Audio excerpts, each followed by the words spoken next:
宝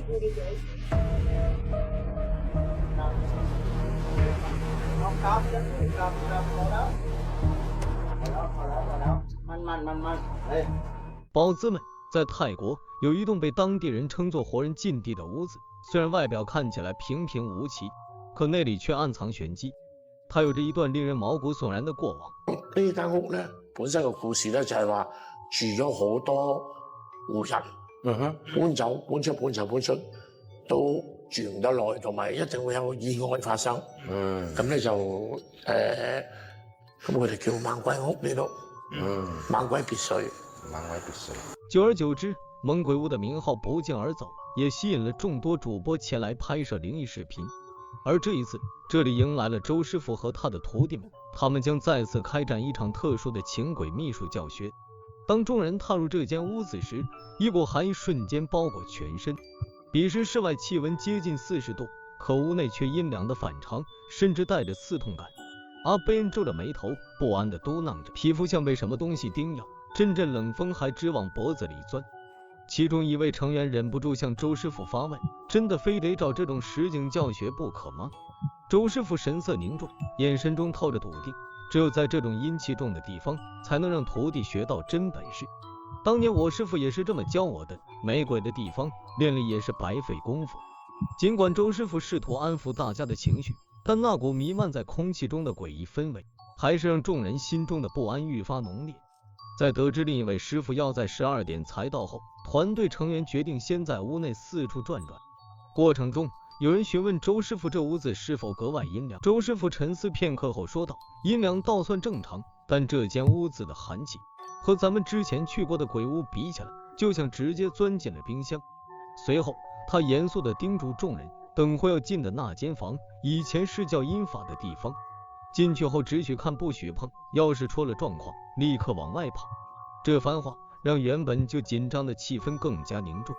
就在大家手足无措之际，师傅在隔壁的房间已经准备完毕，正准备开始今天的仪式。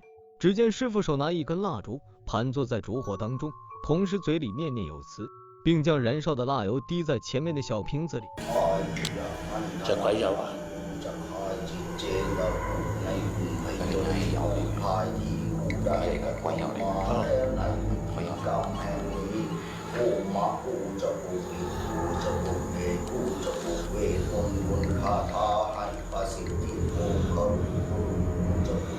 随后师傅拿起那根蜡烛，不断地往一个小人的模型上滴。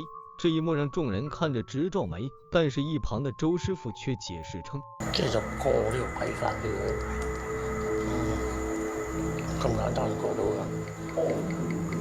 唔係簡單，而家做緊呢個儀式啦。即係本身會有底先得嘅，即係唔係話我而家個空白嘅，佢就過到。係嘅。隨着儀式的結束，師傅也準備收拾道具回法壇進一步處理。就在這時，攝製隊其中一位成員突然渾身僵硬，臉上滿是驚恐，接着就暈倒了過去。